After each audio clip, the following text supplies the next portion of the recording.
এই মাসে সমস্ত বিল দেওয়া হয়ে গেছে, শুধু সিএসসির বিলটা বাকি রয়ে গেল। বলছি কাল রেডি থেকো, আমরা সকলে মিলে নিকো পার্ক ঘুরতে যাবো।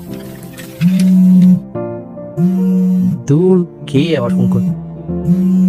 ও স্যার, হ্যালো। হ্যাঁ বলুন। স্যার কেমন আছেন? হ্যাঁ হ্যাঁ ভালো আছি। বলছিলাম যে যদি এই মাসের ফিসটা পেয়ে যেতাম তাহলে খুব ভালো হতো। আসলে একদম মনে ছিল না, বুঝলেন তো, কাজের চাপ টাপ ছিল। হ্যাঁ হ্যাঁ, করে দেবো করে দেবো। এই মাসের 28 তারিখ হয়ে এলো, মনে হয় দেবেন না।